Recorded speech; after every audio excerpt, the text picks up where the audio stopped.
to another episode of the Tip Balls Podcast. I am your host, Sam Randazzo, and I am joined by my two absolutely wonderful co-hosts. To my right, it is the one and only Uncle Sam. Hello, everyone. It's a beautiful day. And behind the board, just absolutely polishing his weasel, it is Bruce, the tugboat Venditti. What's going on? So Super Wild Card Weekend has came and went. It's a shit show. No, it wasn't. No, it wasn't. I thought it was some pretty good football. It was pretty good football overall. It was one of the best weekends of football that I can remember in recent memory. I mean, every game except for two Competitive. was very competitive. Even the Seattle-San Francisco game, all the way to halftime, was very competitive. I think one of the best football games overall that I've seen in recent memory was the Los Angeles-Jacksonville game. There was no more edge-of-the-seat football than that in recent memory for me. I thought that Dolphins-Buffalo game was really competitive, right to the end, right to the wire. But let's start out talking about the Monday night matchup between Dallas and Tampa Bay. Dallas was a 2.5-point favorite going into this game. Ultimately, they won 31-14. I'll say a couple of things here before I turn it over to my other hosts. Dak Prescott played the best game of his life. I think that was very apparent. I mean, if you go back through every Dak Prescott game, especially playoff game that he has ever played, that is a top 3 game of his life. And I give nothing but kudos to him. For the first time in his career, he stepped up big when he needed to. And he did. He stepped up big. Mike McCarthy called the best game of his life. The coordinators called the best game of their life. That was the best Dallas Cowboys playoff game they said it multiple times, in exactly 30 years. That's because they haven't won a playoff game in that long. That's why. Who got hurt at the end of the game there? Russell Gage. When they were all standing around, if you actually go back, Mike McCarthy is standing there laughing. Okay. I'm not here. I am not here to pussyfoot the fuck around today. Okay? I don't give a fuck about Mike McCarthy is the human equivalent of a fucking cattle. All right? He called a great game, but he's a fucking cow. I'm not here to talk about Russell Gage. He didn't call the game. His coordinators did. I'm not here to talk about Russell Gage. Don't be fooled. I'm not here to talk about any of that. I'm going to give credit where credit is due. Dallas played the best football game of their year, and Dak Prescott played the best game of his life. Damn. Point blank, period. As far as the Tampa Bay Buccaneers go, we knew from week 4 this team was a fraud. All right? I could sit here and believe in it all I wanted. At the end of the day, when you force a 45-year-old quarterback, I don't care who it is, if it's Tom Brady, if it's Jesus Christ, if it's Mahatma Gandhi, whoever you set out there to throw the ball 66 fucking times in a playoff game, it ain't going to end well. That's number 1. Number 2, Leonard Fournette, completely ineffective. The run game, completely ineffective. Ryan Jensen, it's great that he played. You know, he's a leader for that team. Completely ineffective. The 2 guys that they brought up off of IR were cost them the game. It cost them not the game, but definitely hurt them. The last touchdown, you've seen who that was right away. Carlton Davis. Carlton Davis got caught fucking out of position, and he blew it. He knew he blew it, and it was an easy touchdown. I could have caught that fucking pass for a touchdown. Dallas, the best part of the Dallas Cowboys team is their defensive front. I said it last week. If they could get to Brady, that this game would end this way. At the end of the day, Brady had 1.3 seconds to get rid of the football, and it showed. That interception that he threw in the end zone.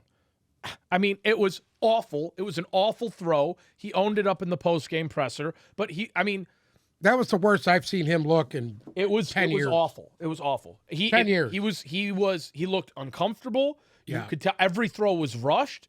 There was a lot of throwaways, a lot of bombs at the ground.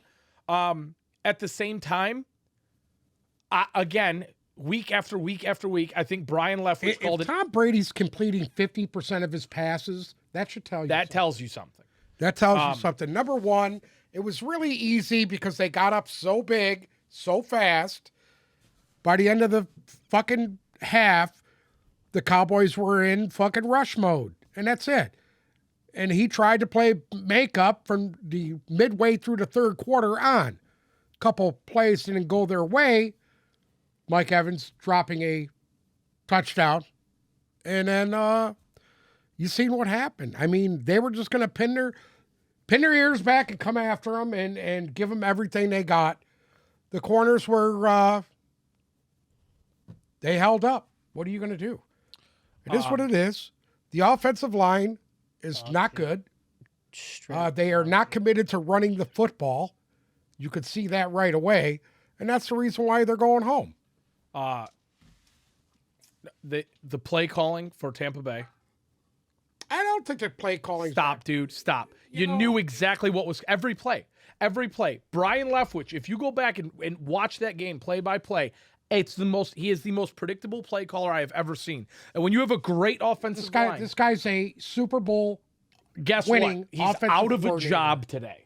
So that's a Super Bowl he's winning. Out of a job. And they fired him? Yes. And he deserves I did not know that. They fired him. And he deserves to be out of a job because guess what? It was the most predictable all year.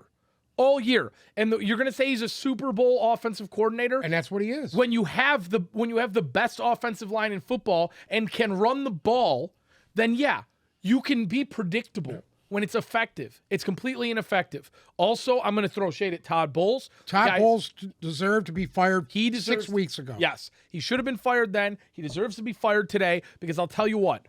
You saw this team from go. All right? You saw the team from go. They were underprepared and uninspired.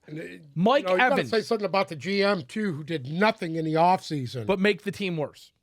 Exactly. Mike Evans does not drop balls like that. The whole team, Chris Godwin, you saw the facial expressions in the sideline. The whole team was uninspired. They knew they were outmatched in this game. That's coaching. And that is 1,000% on the back of Todd Bowles. I'll be honest, Brady did not play a good game. He was horrible. I'm going to give a ton of props to Dallas's defense because as good as Dak Prescott played, the defense ultimately won them this game.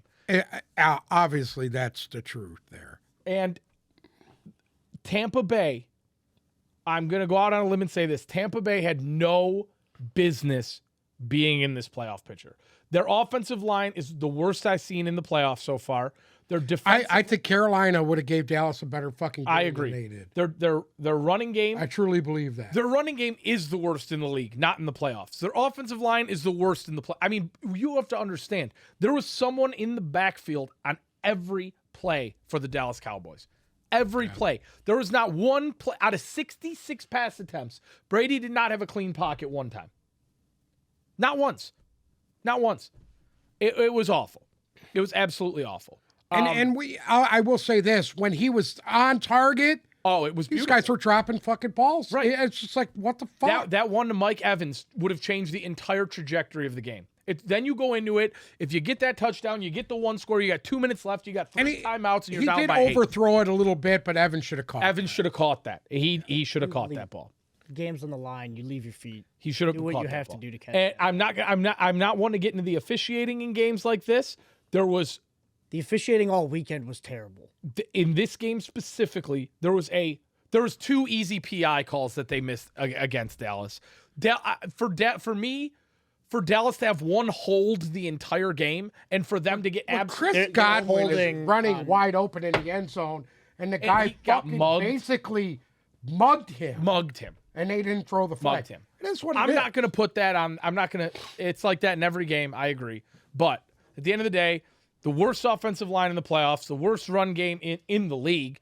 And the second worst defense in the playoffs. The second worst defense in the playoffs. Their secondary looked confused, which I didn't think Dallas was doing anything spectacular out of the box. Like there was nothing that should have surprised them, but they looked confused the whole game. The defensive line couldn't get pressure against an offensive line that's banged up. Watching that game. They were unable to get to Prescott, and this is the reason why Prescott looked the way he did. Yeah, he was comfortable. When Dak Prescott is pressured is when he totally shits himself. Prescott came out nervous. The first 2 drives of that game, he was both awful. 3 and outs. His Prescott first 3 looked fucking passes were in the dirt. And then I think he realized pretty quick, hey, they're not going to touch me, so I'm going to get into the groove. And as soon as he got into that groove and they couldn't make him uncomfortable, that was it. Dallas controlled the line of scrimmage on both sides of the ball the entire game. Didn't miss one play. Now, obviously, I think the next question here on everybody's mind is, what is he going to do?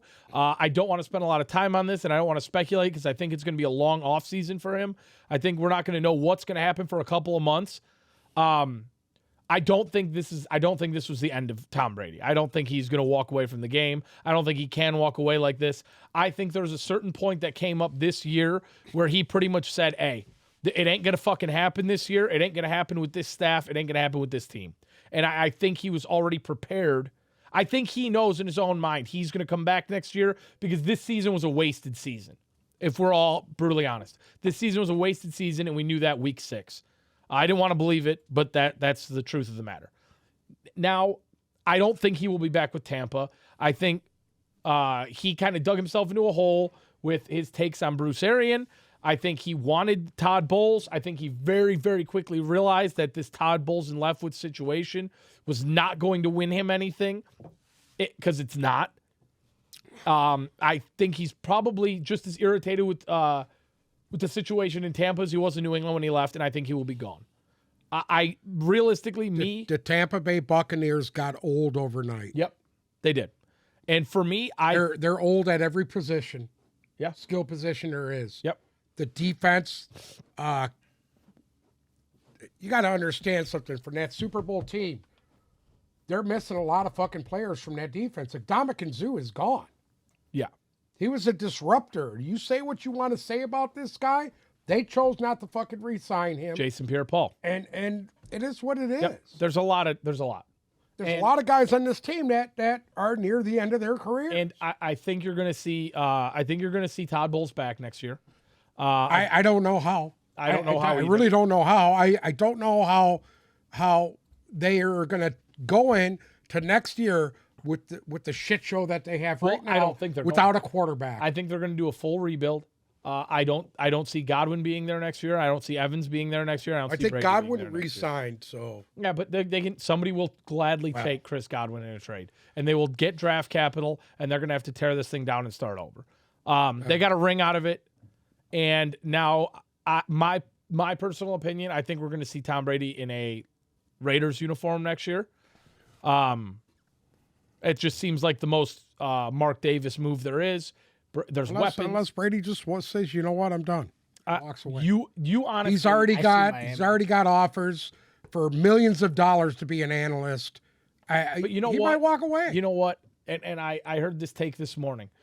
Is Tom Brady the type of guy who's going to want to get on a fucking plane once a week and sit through production meetings and go here and there and talk to... No. Yeah, he does it when he's playing football. But What's the at difference? the end of the day, this gets guy's to play got an football. offer to make $300 million fucking being an analyst. If it was about the money for him, he would have walked away a long time ago. Because he could make more money not playing than he does playing. At the end of the day, he's not going out like this. He will come back. See what happens. The numbers, at the end of the day, the year was shit, but the numbers weren't. The numbers were awful. In what, again, we're going to get into this fucking argument again. He was third. I'm not arguing with you at all, dude. His numbers were shit this year. What numbers It's too much. It's too much. He tried too much. Threw the ball too much. You're going to say he threw the ball too much? Absolutely. Or the play calling was, you shouldn't have to throw the ball 50 and 60 times a game. I said that how many weeks ago? So how is that he threw the ball too much? It's just too much. It was ineffective. It's always playing from behind. Always trying to play catch up. It was a joke. Again, that's not on him. At the end of the day, he was third in the league in yardage. He was fifth in the league in touchdowns. He was first in the league in completions. The numbers are not awful. The guy can still play. I'm not going to sit here and buy into the he's washed situation. Well, he looked washed up Monday. Even with the debacle yesterday, I mean, he threw for 300 yards. He looked like shit yesterday. Threw for 350 and 2 touchdowns last night. So I'm not going to buy into that because that's bullshit. At the end of the day, next year, if he gets a proper defense, he gets a proper offensive line, and can have similar weapons as to what he had in Tampa Bay with slightly more competent staff, he'll be in position to win another Super Bowl. Miami Dolphins. You know what? He ain't going to Miami. Why? Everything's set in stone there for him. Like what? He's got a receiving core. He's got an offensive line. He's got 2 good decent tight ends. defense. Defense is getting better. Yeah. Is everybody forgetting the kind of anarchy? Is anybody forgetting the Dolphins are a quarterback away from winning that game? What do you mean the Dolphins are a quarterback away from winning the game? The Dolphins have their franchise quarterback. And we'll talk about that in this game again. We'll talk about he's a fucking rag doll. He can't even make it through a fucking season. Okay, I mean, at the end of the day, that's their franchise guy. Yeah, guess what? You look me dead in the eyes. I'm going to call you out right now. Next year, that fucking kid who played this playoff game, what was his name? Skylar Thompson. Skylar Thompson will be the backup quarterback in fucking Miami. And he didn't and Tom Brady will terrible. be the fucking quarterback. You're out. And I think Tua will be gone. And they're not going to go through another season like that. Right. That's my opinion. If Tua plays in that game against Buffalo, do they win? Possible. There's definitely a higher chance. I told you the other day. I told you the other day. Of the fucking Miami Dolphins, would they have gone into Buffalo and beat Buffalo? No. Really? No. I don't believe that. Well, Skylar Thompson. I don't believe that for one fucking minute. Okay. You don't think if Tom Brady was Skylar Thompson that Miami would have beat Buffalo? The Brady they would have beat Buffalo. The Brady easily. I saw last night. Absolutely. No. The Brady I saw last night. No. Yeah, but the Brady you saw last night was on his ass the entire game. The Tua I saw the first time they played Buffalo would have beaten that team last night handily. And you already said it. I called you as soon as it happened, and you said, if Tua was in this game, they would have won by 100. No, I didn't say that. Oh, my God. I definitely think they would have won. You said they would have won by 3 3 touchdowns. That's a direct quote from you. I said if Tua was in the game, they would have won by 3 touchdowns. They would have won. They would have won by 3 touchdowns, was exactly what you said. Guess what? Nobody really gives a shit. He's going to decide what he wants to do. I would rather see him walk away. I think he should. I don't think he has anything to prove. He's already proved his point. He's the most winningest quarterback of all time. He's just go away. Go away. Go do your fucking gig, dude. Why do you want to see him go away? Because what? it's just bullshit. Bullshit. You're going to sit there. Here's what's going to happen. I can give you the fucking scenario already. He's going to wait till the fucking last minute. And he's going to leave fucking Tampa in limbo. And them not know what they're going to fucking do. And he's going to sit on his fucking decision. He doesn't know what he wants to do. And he doesn't know where he's going. It's all bullshit, dude. You're going away, go away. He's got here's his decision. I don't think he's going to He's got one of 3 fucking teams he's going to go to. He's got to figure out what he wants to do. Well, guess what? The sooner the better. The sooner the better. So all these other teams ain't going to sit there and fucking be like, gee, can we get Tom Brady? It's like the Denver Broncos thought they were going to get fucking Aaron Rodgers. And you've seen how that turned out. It's going to be the same fucking way. My personal opinion, I see him in a Raiders uniform next year. See what happens. That makes the most sense. I would like to see him. I think he's comfortable. You know where I'd like to see Florida? him? Sitting next to Jimmy Johnson and talking about what great teams that you had back in the 80s. That's what I'd like to see. Okay. Now that's over with. Let's move on to the Miami-Buffalo game. Miami headed up to Buffalo to play the Bills, and it was a 34-31 game. The game was competitive the entire time.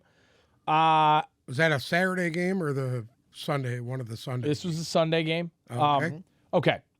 I'm going to start out by saying this because I already know where Bruce's fucking garbage take's going to come from here. But there were 2 games this weekend that stuck out to me as very competitive right up until the end. And I think there's a reason for that because one team is clearly better than the other.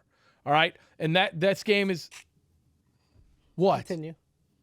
I didn't say anything. I just laughed. Continue. Go ahead. Where you at? The Miami and Buffalo game and the Baltimore and Cincinnati game. Okay? Anybody with 2 eyeballs and a fucking brain could sit here and tell you Buffalo's a much better team than Miami with Skylar Thompson, and Cincinnati's a much better team than Baltimore with Snoop Huntley. But we have a situation here where both these teams have already played each other twice. They've both played each other, Baltimore and Cincinnati, last week. Miami and Buffalo within the Baltimore and Cincinnati have played 3 times now in the last 6 weeks. Yep. Miami and Buffalo, same situation. At the end of the day, when you have a team that's not really as good as Miami's not as good as Buffalo, but how much can Buffalo really do to surprise them? They know what's coming. And I think the same really applied in the Baltimore-Cincinnati game. At the end of the day, if there were starting quarterbacks in this game, I think it's really, really hard to play a team 3 times and one of them run away with it. I thought, for me personally, I thought Miami played a really nice game. I did too. Being as shorthanded as they were, yeah. I thought they did pretty well. I thought Buffalo slept through this game. I think they thought this was going to be some sort of cakewalk. Realistically, I don't think we're going to, in my opinion, I don't think you're going to see this Buffalo team that showed up to play Miami show up again next week. Everybody wants to say how much of a fucking fraud Buffalo is right now. And for some reason, nobody's saying that about Cincinnati. But I don't think Buffalo's a fraud. That about Cincinnati. Who's been saying that about Cincinnati? I've been saying that about Cincinnati. Since when? Because I'm pretty sure. Probably week 4. Since week 4. 3 weeks ago. Because I personally fucking hate Joe Burrow. 3 weeks ago. And I hate Cincinnati. 3 weeks ago, I asked who was the favorite in the AFC, and you said the Cincinnati Bengals. I'm just going by facts there. They were playing good. They were hot. Anyways, because that made no sense. I said I personally, on a personal level, I don't like the Cincinnati Bengals, and I don't think they are as good as their numbers. Here's it in a nutshell. Joe Burrow is top 3 quarterbacks in this league. Period. Joe Burrow, to me. Period. We'll get into this again. If you put the 3, Patty Mahomes, Joe Burrow, and then the third guy, it's a fucking toss-up between three or 4 guys. But I think Joe Burrow and Pat Mahomes are the 2 best quarterbacks in this league as of right now. Agree. That's my opinion. Can't argue with it. I'm just giving you my opinion. Can't argue with it. Because I'm going to tell you right now, Josh Allen, Justin Erbert, we're going to talk about that too. Yeah. But do you want to talk about fraudulent? We'll get into that. Well, let's finish talking about this Miami game. That one you know what? Miami's defense kept them in this fucking game. Miami's defense. This was the best game I've seen Miami's defense play all year. Yeah. At the end of the day, before the season started, everybody talked about how great this Buffalo defense was, right? And I get it; they lost Von Miller, and well, I think that's really hurt them. Oh, I think it has too. I don't think they're the same defense with Von Miller out. But this Buffalo defense doesn't scare me. Doesn't scare anybody. Scared right at all now. if I was them. Doesn't scare anybody right now. No. This one kind of sucks because going back to what we were talking about, Tua. If Tua could have played. I truly think Miami comes out on top in this one. I think the biggest thing that Miami was missing in this game was Jeff Wilson is not very good. I understand why San Francisco dumped him. Yeah, I do. I really do. Because without their starting back, they were fucking trash. They couldn't run the football at all. They had 42 yards rushing. Yeah. As a team. Mozart was in there. I didn't see Mozart in there. He was in there for like a play or 2. I didn't even see him in there, dude. I heard his name. Obviously was banged up. Obviously. Yeah. The thing that sucks about this, realistically, and the penalties too. You know what? I don't want to be an asshole here, but when one team has 7 penalties and the other team has 2, there's something wrong with that. Listen, talk about a home field advantage, huh? The NFL wants the road to go through Buffalo. I don't believe this thing. Absolutely. Why? Absolutely. Why? For what? Absolutely. With everything that's been going on. Come on. With everything that's been going on in the league. That's just such an awful take. I don't think they want it to go to Buffalo at all. I don't. I don't think Buffalo makes it out of this week, to be honest with you. Realistically, in my opinion, right now there's 4 teams that are fighting for this, and that's it. That's it. If you want to be real blunt about it, it's Kansas City, Cincinnati, San Francisco, and Philadelphia. That's it. And Kansas City and Philadelphia and Dallas. Don't forget Dallas. Fuck out of here. Dallas is going to lose by 3 touchdowns this week to San Francisco. At the end of the day, there's 4 teams that are fighting for this, and realistically, I wouldn't be shocked to see either Kansas City. What I want to see? I want to see which coach coaches his way out of these fucking playoffs first. I agree. Will it be Mike McCarthy? Yes. Will it be Shanahan? We keep saying that. Will it be Shanahan? Well, all we said all year long was how Dallas always loses the first round of the playoffs, and they just fucking really. But this is the first playoff game they've won in fucking 30 years. I know, bud. I know. They talk about the Lions drought. The fucking Dallas Cowboys haven't won anything since '96. No. It was 93. The 92 playoffs. Yeah. They haven't fucking won a playoff game since 93 or 92. What the fuck? Damn. No, an away playoff game. Oh. An away playoff game. Oh, it doesn't matter. Home, away, doesn't matter. Tony Romo gave away fucking three playoff games. Troy Aikman was talking about the plays he was running the last time they won a fucking Well, and Troy Aikman has more concussions than fucking Tua, so that should tell you something right there. Right. Okay. Let's move on. Let's jump to Seattle, San Francisco. So this is the Saturday first game of the playoffs. Very impressed with Seattle, the way they came out in this game. Seattle came out strong in this game. They put up 17 points in the second quarter. And this thing, they went into halftime with a 17-16 lead. Kenneth Walker had you know what, the numbers weren't there, but you seen his presence was definitely felt. I thought he had that 49er defense on their heels in that first half. I agree with you. I think Kenneth Walker played a very, very nice game in the first half. DK Metcalf. I'm going to say this. There are two coaching staffs to me that so far in the playoffs have set themselves apart. And that is Kyle Shanahan and the 49ers, and that is Doug Peterson and the Jaguars. And I will talk about them in a second. But the adjustments, when you were watching this game, the way the San Francisco played in the first half compared to the way San Francisco played in the second half, the coaching adjustments made at halftime. They were throwing completely different defensive schemes at them.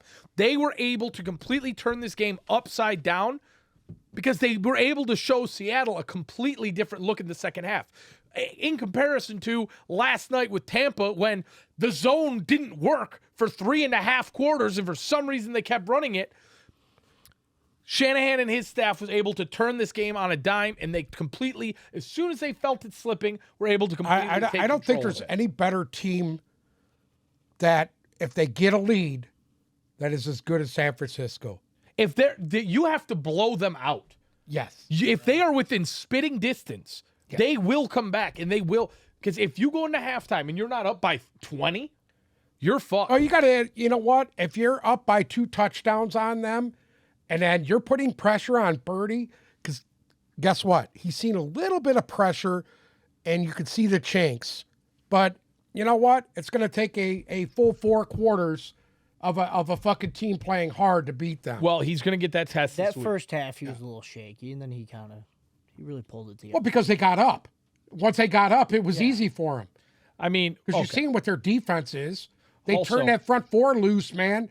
They turn that front 4 and then start dropping all these linebackers into coverage. You're fucked. There ain't no throwing against that. There's not. You see what they did to Geno Smith? Uh-huh. Geno Smith looked good the first half. Yep, and they changed it up on him. Metcalf? Fuck. I mean, 10 catches, 136 yards, 2 touchdowns. You can't ask for any more. Let's be real here. Christian McCaffrey, he may have. He didn't even play from the third quarter on. Jesus Christ. He had 119 yards in 3 quarters. In 3 quarters, and sat down and let fucking 2 other guys get fucking 100 yards. Here we go. I mean, that move, and that's another reason why I have a lot of respect for San Francisco right now. Yeah, when they made that move. When he doesn't bail on what's getting him there, he's fucking real good. When he gets away and then he starts getting cute, that's when he fucks up. They had the balls at the deadline to make the moves that they needed to make. And bringing in Christian McCaffrey was huge. By leaps and bounds, the best move of this year, offseason, deadline, any of it. Because guess what? He is the X factor that I think will probably lead this team to at least a Super Bowl appearance. Now, Deebo Samuel, that was the first good game we've seen from him in 2 months. And my God, when he is on, does he instantly remind you how fucking good he is? When he hit that sidelines on that little fucking slant. There wasn't anybody in the world who could catch him. He hit that sideline and turned it upfield. I was like, he's gone. There's nobody in the world who could have caught him. He's got another fucking gear when he wants to. And I'll tell you this. You don't really think about it. But when you look at Deebo Samuel, Ayuk, Juwan Jennings, Ayuk has been a monster. Ayuk is quickly bringing himself into that conversation. I think Ayuk is actually a better receiver than Samuel is. I do. Samuel's much more dynamic. Correct. But I think Ayuk is that guy who moves the chains for you. Mm-hmm. That's the guy you need.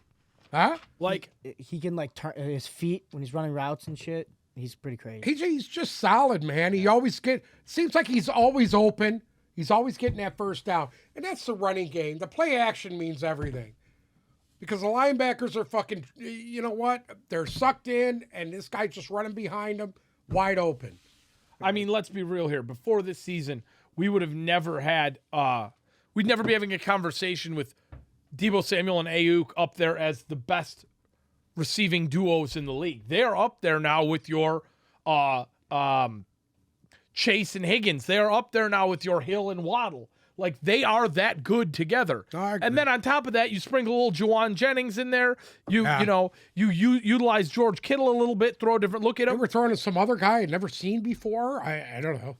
I mean, I don't even know what his name was, but he was getting a little play. They are utilizing every option they have, and you know they're what? doing really well. God bless Shanahan. He's making it so easy for Purdy. I don't want to emphasize this enough that without I think Purdy fits into his system pretty well. 18 completions, 332 yards, and 3 touchdowns. Well, 100 of that was to Deebo. Doing 74-yarder, yeah. I mean, come on, dude. Yeah. It was a goddamn 10-yard slant that went for fucking 78 yards. I mean, yeah, you're right, but it's working. It's working, exactly. It's working well. I don't know. There's not a single guy that they.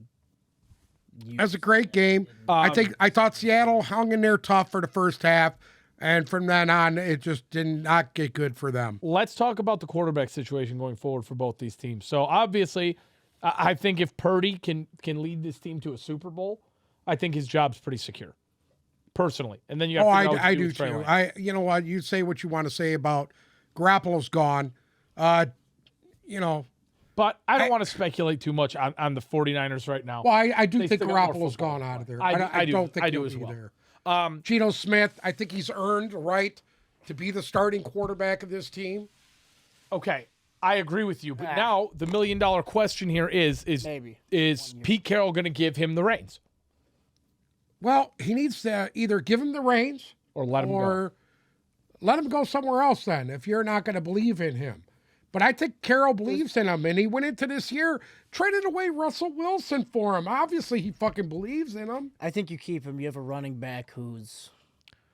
Well, if you predicate your offense around Kenneth Walker and all you need... Well, I mean, that's what they've always done. That's what Pete Carroll's done. If Marshawn Lynch was the first guy they did it with.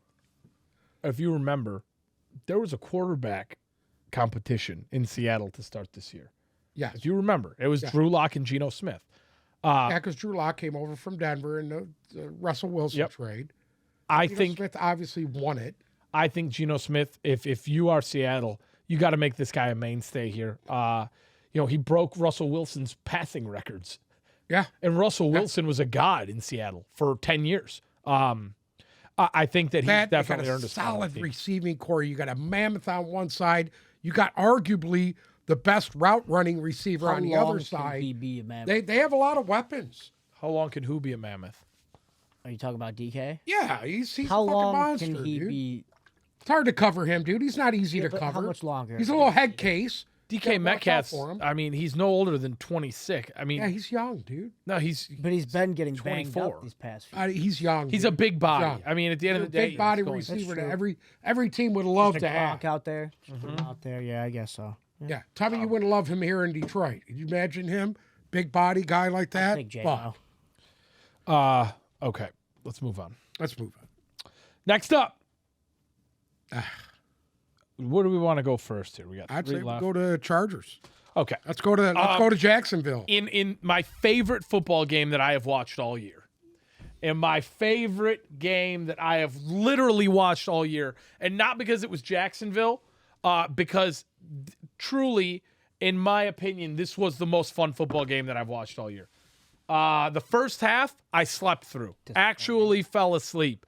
And then Second half rolls around. Oh, they scored. Oh, my God, they scored again. Wait, what's going on? Trevor Lawrence looked like fucking Joey Harrington in the first half, and then Joey Montana in the second half. It was fucking awesome. You couldn't have wrote Trevor Lawrence after the game. You couldn't have scripted it any better. Like literally, you couldn't have. It was awesome. The Chargers at half, it was 27-7 football. Jacksonville holds them to a field goal in the second half, and eventually go on to score 24 unanswered points and win the game. I'm so happy for them. I am too. I'm so happy. I am too. You know what? I had a lot of faith in the Chargers, and they are listen to me. stupid for letting that get away. I haven't seen absolutely a collapse stupid like that So since Atlanta in the Super Bowl. That to me was, and that was bad. I understand that. Who was it? Joe Lombardi got fired today. He's gone. Yep. He's gone today, and he should be. He should be after a fucking collapse like that. Their offense was impotent in the second half. They didn't do anything that got them there. Gerald Everett was the one shining star of the fucking game with 6 receptions, 109 yards, and a touchdown. He was unfucking stoppable, and they couldn't.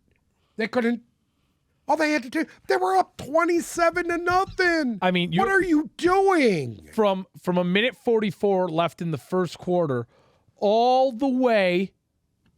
They picked this kid 3 times in the fucking first quarter. All the way. The game should have been over.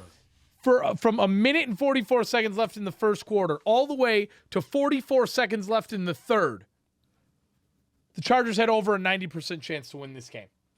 Yeah, and then they go into the half. They're up 27-7 at the half. Yeah, and you blow it, and you fucking blow serious? It. My God. I don't know, dude. I'm going to be honest with you. That's all coaching right there, because there was no big turnover mess. There was nothing like that in the second half. It was just a flaccid offense. I was just like, my God, they were fucking horrible. All the Detroit. Okay. Trevor Lawrence threw, count them, 4 interceptions in the first half of this game. 4. I personally, and I went back and tried to find it, I could not find on record of a team who had 4 interceptions and 5 turnovers in a playoff game and won. In a playoff game. I've seen Brett Favre throw 3 or 4 picks and come out and win a game. I've seen that. A playoff game? But not a playoff game. No. But not a playoff game. Well, just putting it out there. I know, but I've seen Favre fucking gunsling it, and that's what this kid is. Lawrence is a gunslinger. He's a gunslinger. And you know what? You can't hold him back, dude. You got to let him play. Let him fucking play. Okay, and the writing was on the wall for this. Austin Eckler, 13 rushes, 35 yards. Granted, 2 touchdowns, but why is nobody running the ball? I don't get it. I don't get it. As a team, they only had fucking 67 yards rushing as a team. And Etienne they ran the ball. Good running backs there. Etienne ran the ball very nicely in the second half. Trevor Lawrence just dialed in after halftime. I mean, he hit Evan Engram over again. I don't understand what happened in this game, because they had time of possession, 32 minutes to 27 minutes. The Chargers did.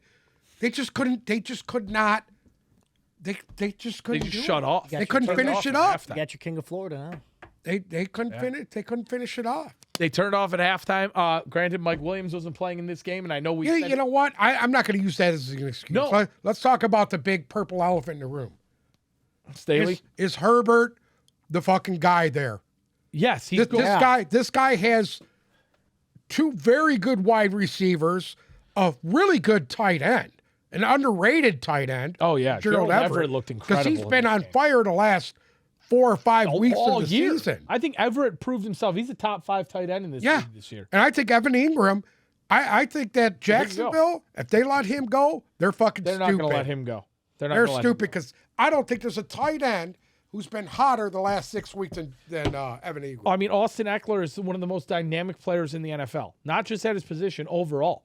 And you have year after year after year after year, you're favorited. Oh, there's no way with this Chargers roster they're not in the Super Bowl. Then you go out and you sign Khalil Mack in the offseason. Oh, sure up this defense. I mean, every year, you know what they are? They're the new Cowboys. They're the new Cowboys. And guess guess what? Justin Herbert, good. Justin Herbert's a great talent. Like, you can't sit here and say he's not, because he does spectacular things on a football field. But guess what? I personally believe he's not the guy, because he's going to wear out his welcome there very fast. And two, him and Staley don't work. They don't fucking work. I don't know about Brandon Staley, to be honest with you. Well, they fired the offensive coordinator and they haven't announced him yet.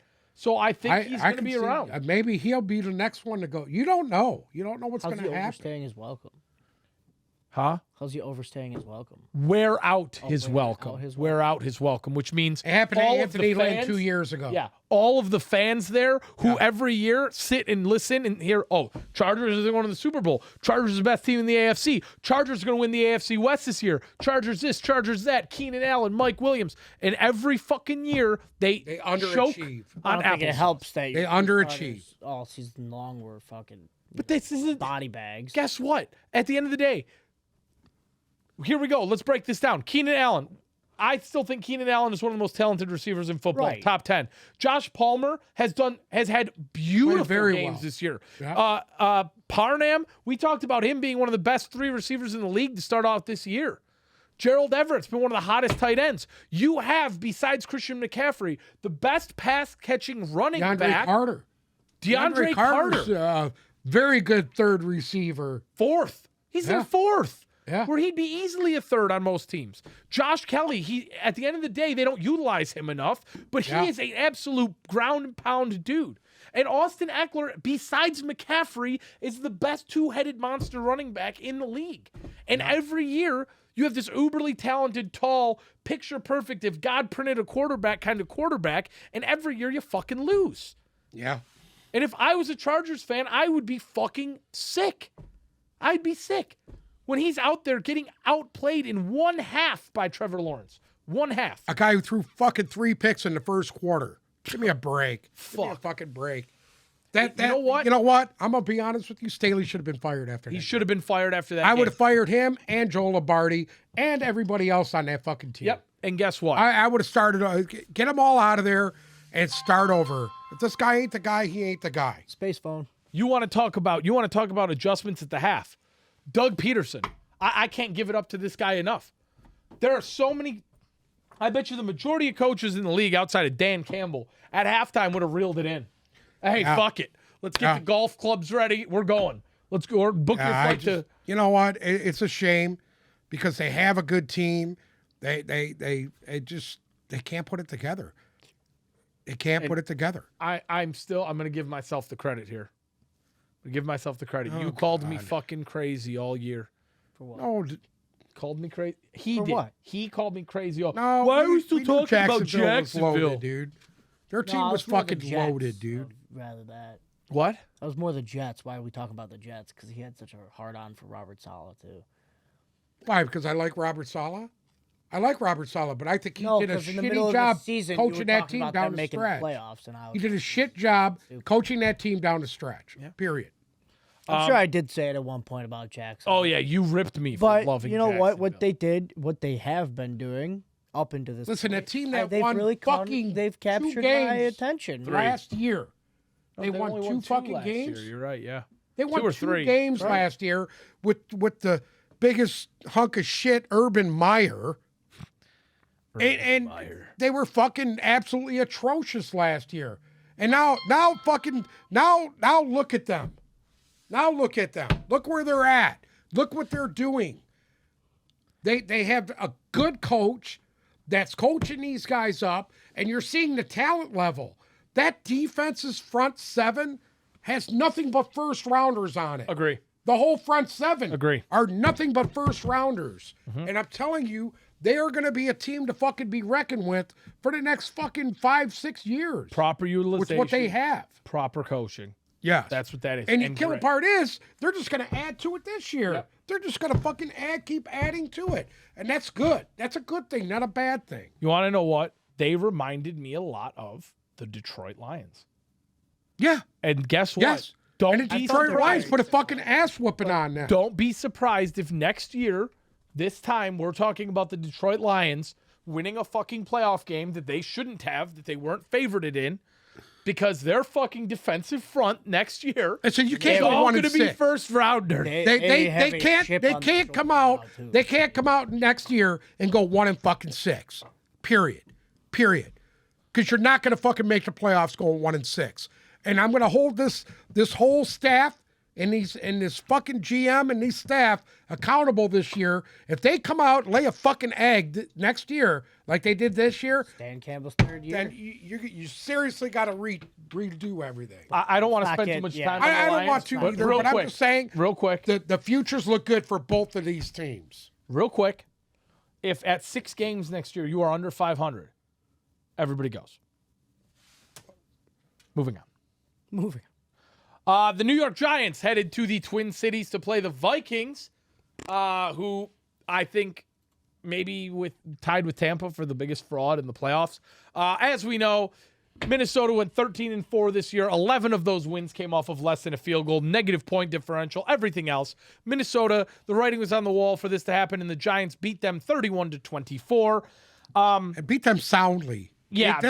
To me, the game was not as close as the score reflected. Huh? The game was not as close as the score reflected, in my opinion. I don't know. I thought it was pretty close. I'm going to be honest with you. I thought Cousins played well. Cousins did play well. He was 31 of 39 for 273 and 2 touchdowns, no picks. That's a fucking good game for him. I personally thought, again, much like Dak Prescott, we saw the best game of Daniel Jones's young career so far. Oh, absolutely. Daniel Jones was you know what? Show you if he just kind of puts the team on his back. He did. You know what? He ran at the right time. Yeah. He's still a viable passer. He threw for 300 yards and 2 touchdowns. I mean, that's not bad. No. He was 70% passing. He was 24 35. Fuck. You can't ask for any more. You know, and this guy still isn't under contract. Are you kidding me? What are you waiting for? And he did it with nobody to catch the ball. I mean, are we my going to sit God. here and tout Isaiah Hodgins as a number Who one? is this Isaiah Hodgins? I don't fucking know. He's a monster, dude. He looked very good this weekend, Yeah. as did Darius Slayton. I thought he's looked good all year. Let's give some mad props right now to TJ Hawkinson, though. Because, I mean, he had 10 did catches, everything 129 he yards. could in that one. He did everything he could in that game. Yeah. And you know, everybody wants to sit here and talk about how Justin Jefferson's the best receiver in this league. He is. They were rolling coverage toward him Guess the what? whole fucking game. Guess what? The best receivers in the league, the best, number 1, not 2, not 3, 1. Justin Jefferson has had multiple games this year where he cannot beat the coverage, period. And he looks confused. Well, you're this rolling was one of 2 them. and 3 guys into that deal. It's hard. It's not easy for them. I know, but if you're the best, you know what? at A your lot of that's on the position- quarterback too, though. When you got a quarterback that's just throwing to the open guy, and that's what Cousins does. That's true. He doesn't fucking make mistakes. I'll give that He don't one try to push the ball down. He's not a gunslinger. No.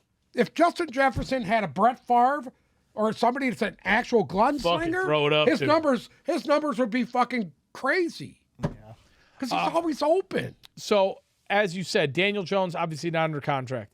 There can't be a world where New York doesn't offer this guy a deal, right? Well, they're saying they're going to offer him a contract. I think you could say, I potentially think Barkley could be gone. I don't see them re-signing him. I do. He's going to take up a lot of money, and I feel they could either draft a young back or sign a different back in free agency. That's going to be a lot less money for them. But Barkley's a monster. He's a monster. Saquon, I think Saquon is a big part of this team.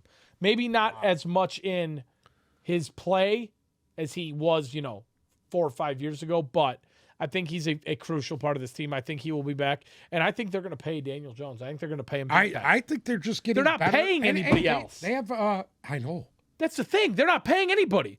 I mean, God knows what the fuck does Richie James and Isaiah Hodgins They gave up the make? 5th-year option on Jones and Barkley, so they're both free agents. They're going to. I see both of them back. Yeah, personally. There were some rumors swirling that Kirk Cousins could be out in Minnesota.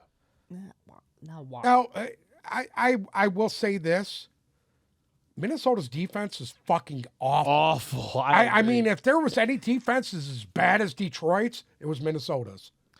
They were fucking awful, and the killing part is they're about $26 million over the cap this year. So it ain't even like they could fucking they're pull gonna have some smoke and mirrors here. There's going to be guys gone. Point blank, they got to get younger. They're going to have to play a lot of rookies. They've got to get younger on defense. Yeah. And I'll be honest with you. That was their Achilles heel, was their defense. I don't really know what else you could have asked out of Kirk Cousins this year. Like, I get it. Top in the league in passing. That's what I'm saying. I mean, there's people. I don't think he's the issue. Just like I don't think Jared Goff is the issue. I don't think Kirk Cousins is. You want to know what else? This kind of goes back to the same thing I was saying with Herbert. You know what I mean? As effective as you are, and as good as your numbers are, and everything else, and as good as you look, if you ain't, we're in a new world now where if you win 12, 13 games in a season and you continually get bounced out in the first round, you're gonna be gone eventually. Yeah. And I think this Kirk Cousins is gonna be going into a year where they are in a bad cap situation, where they are gonna have to cut ties with a lot of their veterans, and it's gonna be a do or die year. The veterans that they're gonna cut ties with is all on the defense.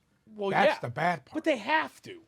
Yeah. They have to, because at the end of the day, you've got a lot of body bags on that fucking defense too. Yeah. I mean, let's be real here. Patrick Peterson missed crucial plays in that game. Harrison Smith, if you're only getting 3 tackles out of Harrison Smith, it's time. It's fucking time. You know what I would do with Harrison Smith? I'd make him a coach. Yeah. I would have him my secondary coach. He would be my secondary coach. I agree. That's the first thing I'd do. I'd be like, Harrison, why don't you retire? We're going to sign you. You are the defensive backs coach for this team. I mean, Eric Kendricks, / Jordan Hicks, defensive coordinator. You know, it's old. It's old. It's just I don't think Kirk Cousins is the issue here. They're a Pro Bowl team from 2017. Their defense was absolutely atrocious this year. And that's something that Minnesota's always been known to have, a good defense. Yep. They were fucking awful. They missed the mark this year.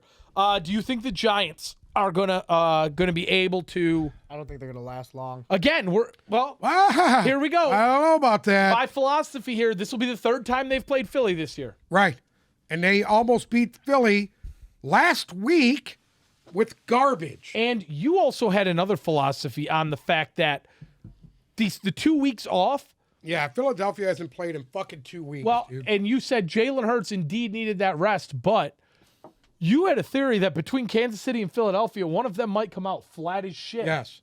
And you know what? I really don't know how much I disagree with that. I don't think it's going to be Philly, personally. I think if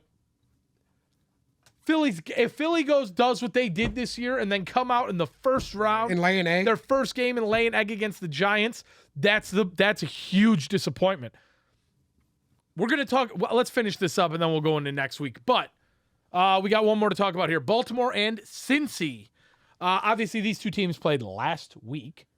And Lamar Jackson. Buffalo and Cincy? No, Baltimore and Cincy. I'm sorry, Baltimore and Cincy. Let's talk about this Lamar Jackson situation. So Lamar came out, issued a statement on Twitter saying that his PCL had a grade 2 sprain, borderlining grade 3, and that he didn't think his knee was stable enough to come out and play. I actually saw something. I don't have an issue with that. Neither do I. I think RG3. I saw something that RG3 tweeted that he had a similar injury, and they sent him out there to play in the playoff game, and he wanted to do it for his brothers and his team, and it ended his career. That was the injury he sustained against the Baltimore Ravens when Haloti Ngata tackled him on the sidelines and blew his fucking knee out. Yep. And he tried to play. When he was at Washington. He tried to play. Got it out. And got it out, and it ruined his career. Yep, and that was a career ender. So he sympathized with Lamar Jackson not wanting to play in this game. And you want to know what? I had a little bit of a different take on it. Okay. Guess what? Lamar Jackson's an MVP winner. Lamar Jackson is the heart and soul of this team. Lamar Jackson is loved by the fan base. Lamar Jackson is a guy who has repeatedly put himself on the line for this team. He doesn't want to be there. At the end of the day, I think Lamar Jackson did want to be there.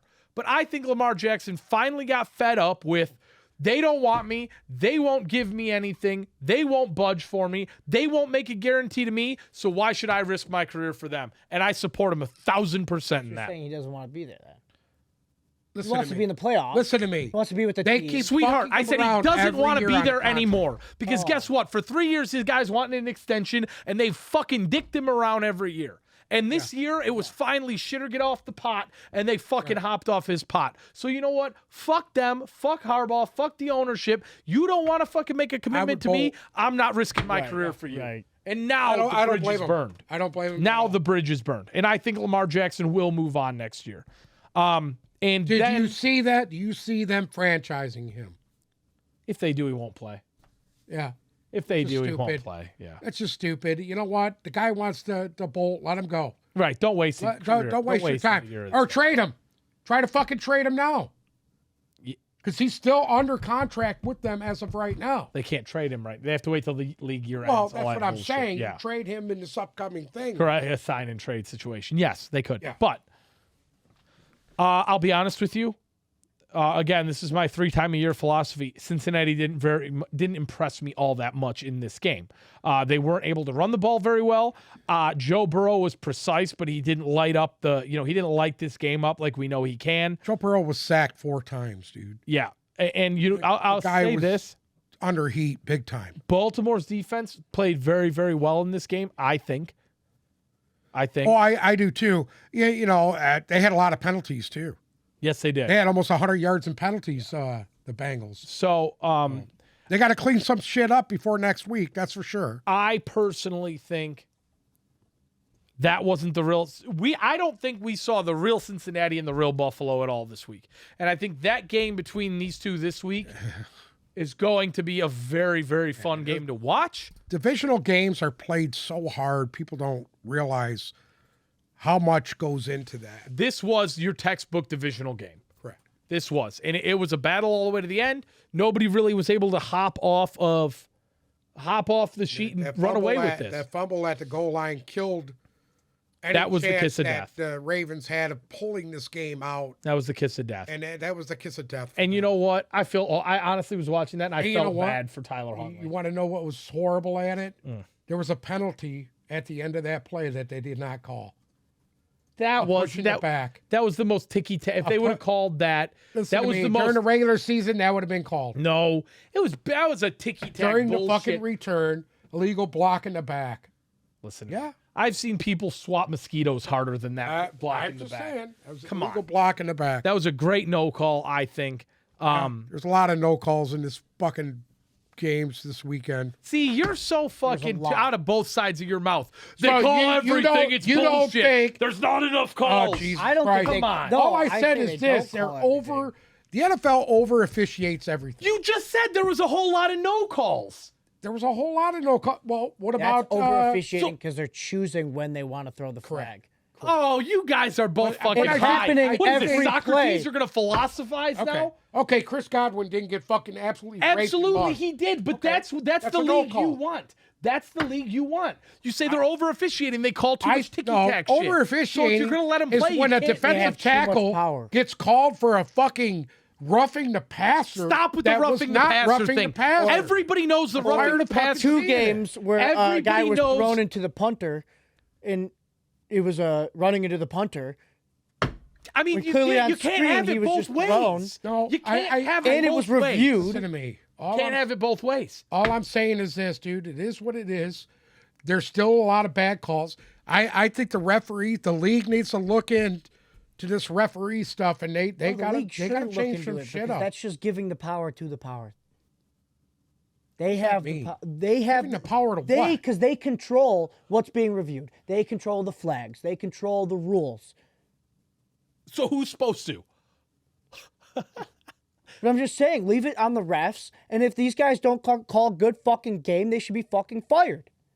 Well, then it's still up to them. They still have the control. to them. If they're the ones who get to fire the refs and pick and choose which ones are coaching, There should be just more melted. on the refs than there should on the actual Guess what? league. Get over it. Listen to you me. have to get over it. It's all the pass interference thing. The fuck are you looking at me The pass for? interference thing will forevermore be fucked. That's what it. it is. They're going to down protect to him. this. And at the end of It the all day, comes down to money. The NFL's a money man. get the fuck out of here with this money thing too. It's true. It is. Hey, The world is run on did you it. see the ratings for the NFL games last week? Oh, it was incredible. Dude, it fucking blew everything away. It was incredible. They print their own money, dude. Yep. They print their own money. I want to get your thoughts on Tyler Huntley. 17 for Huntley? Snoop Huntley. What 17 for 20. Say? Okay, outside of the crucial mistake at the goal line. Okay. I thought this guy played a pretty decent game. Yeah. I thought he played a pretty nice game. And I also thought... Do you think they can move forward with Snoop Huntley as quarterback? Because that might just fucking happen here. You know what?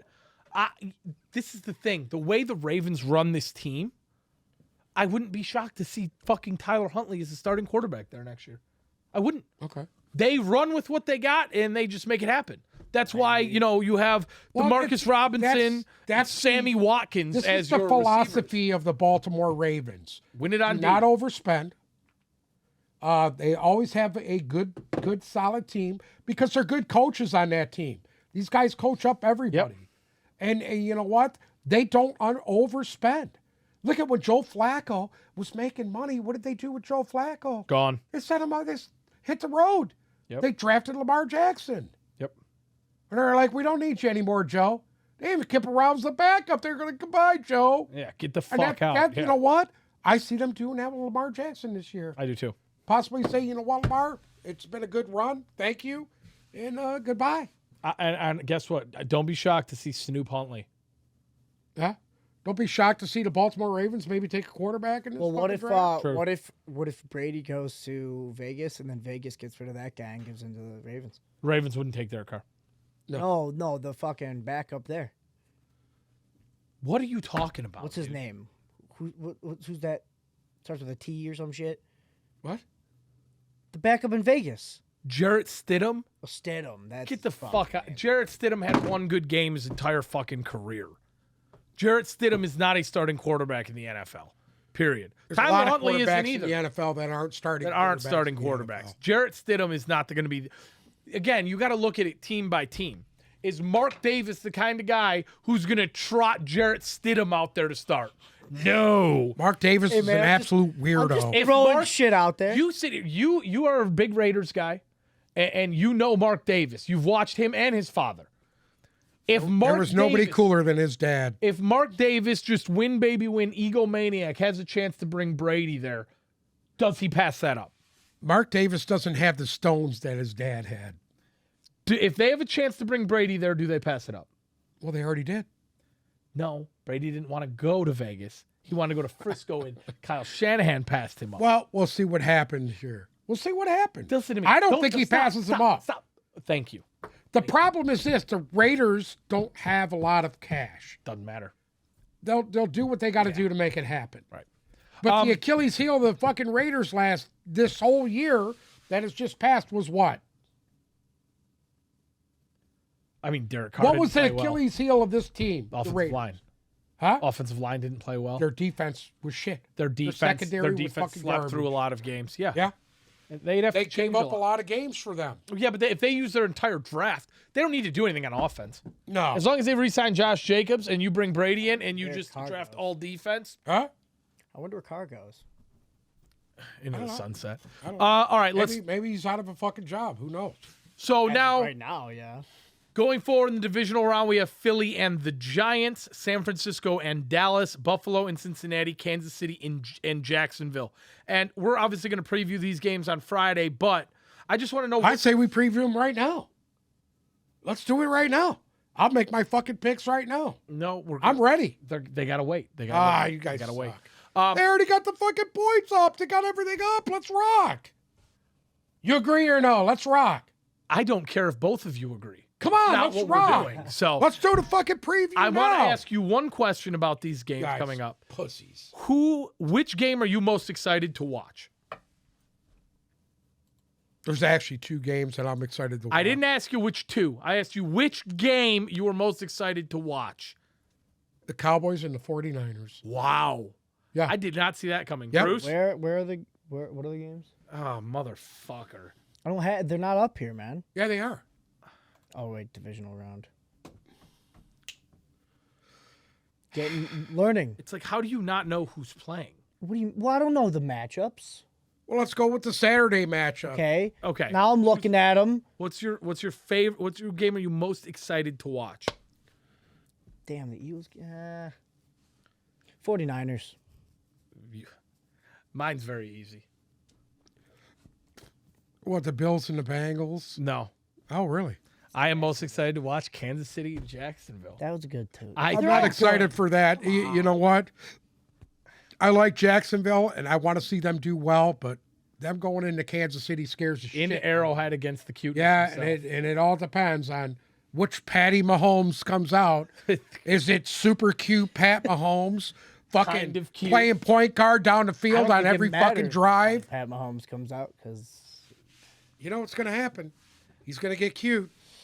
Did you see that one little jog and toss by Brady last night that looked real cute? That was real Patty I was Mahomes just like, what is that? Or the Daniel What are Jones, you doing, the Tom Daniel Brady? Jones play action behind the backhand. Well, you know, was real Mahomesy. I'll tell you what, Daniel Jones is starting to get my fucking vote right now as being a viable guy in this fucking league. I think everybody wanted him gone fucking last year. I missed the boat on that one. I'll admit it. Huh? Yep, including you. Yeah, I'll admit I missed the boat on that. I was wrong. I was wrong, man. Daniel Jones is fucking proving to be a viable guy in this fucking league, a dangerous guy. But you want to know what? I'll make my decision once he actually gets some wide receivers to throw to. Hold on. He's done good without any of them. Here's the thing, though, and you really kind of got to take this into, if we look at this week last year, okay, the Raiders were a playoff team. Yeah. Pittsburgh was a playoff team. Both the Rams and the Cardinals were playoff teams, and New England was a playoff team. None of those teams exist. So we could sit here all we want. This could be the year where Kansas City gets popped in the mouth by Jacksonville, and next year Kansas City's not in the playoffs, and Jacksonville's running the AFC. I mean, if you look at it that way. I will say this. If the Jaguars can go into Kansas City and beat the Chiefs, they're for real. Oh, yeah. They're fucking for real. And I would love to see them play the winner of Buffalo and the Bengals. Mm-hmm. I think it'll be a really good game. I mean, last year, this time, the 2 1 seeds who had buys through the wild card were both knocked out. Tennessee and Green Bay, and neither of them exist. I think the 1 seeds this year are a little bit better than the one last year. Well, but could you imagine? I still think Philadelphia is better than Green Bay. But could you imagine right now sitting here and being in a situation next year where Kansas City and Philadelphia are not in the playoffs? No, because I think Philadelphia, who's coming up in this draft, has another high draft pick. They're just going to keep reloading and reloading. I agree with you. And they're going to be dangerous for quite some time. And the Dallas Cowboys, too. Oh, you seen Dak Prescott yesterday, how incredibly great that everybody that was praising Dak Prescott yesterday. All I'm going to say is this. Don't count your chickens. Because if it's up to Dak Prescott, he will fuck this up. Listen to me. That's all I'm going to say. I don't think there's anybody in the country who would sit here and really say right now they see Dallas going into San Francisco and mash fucking them. Okay? Well, you never San know. Francisco's If they're able to run the ball in San favorite Francisco, already. I think they have a chance. San Francisco's a 3.5 point favorite. As long as they don't put the ball, the best thing that Dallas can do is just turn around and hand the ball off 35 times in this game. Yep. Because if they can't do that, they will get fucking utterly blown out. Will it be a mash fucking? It'll be a goddamn ramrod fucking on this one. A ramrod? All right. Anything else to add for today before we go? We will be back on Friday with our preview for the divisional round. But do we have anything else to add before we end today? Anything from the weekend? Well, let's sit back and look at what we've seen so far. How far do you think Buffalo is going to get? That's the thing. Is Buffalo the new Dallas Cowboys? I don't want to spoil our Friday episode. Okay, well, I don't want to spoil a question here. But real quick, right now, before we preview this weekend's games, I'm going to say my Super Bowl picks right now are Cincinnati and Frisco. Oh, wow. Yours? Cincinnati? Mine is the Philadelphia Eagles and the Kansas City Chiefs. Bruce? I could see the Philadelphia Eagles and Kansas City Chiefs. guys are both so fucking typical, both with your 1 seeds. What? Anyway. What? Oh, one seed versus 1 seed? Come on. I truly feel that the fucking... different. What? Be different. Be different? Be different. The road for the AFC goes through Kansas City, period. Jacksonville, you know that Dallas. as well as I do. Anyways. And there's only one team that's really going to upset the Eagles. Yeah, what if it is Jacksonville and Dallas? What if that sucks. Dak Prescott, Jacksonville versus Super the Bowl Giants. MVP Dak Prescott. Oh. I will literally fucking punch myself in the face on camera. I will fucking retire. Dak Prescott wins the I will Super Bowl. burn the set down. Anyways, thank you guys so much for listening to another episode of the Tip Balls Podcast. We will be back on Friday with our divisional round preview. It's going to be a complete shit show, I already know. If you haven't yet, follow us on Instagram and Twitter at TipBalls, TikTok at TipBalls Podcast. Bruce finally figured out how to make reels that look like a kindergartner didn't do them, so check those out. And if you're listening to us on Spotify or Apple, make sure to check us out on YouTube. Ring the bell and hit subscribe. Thank you so much for listening. We'll be back on Friday. Oh, shit. I want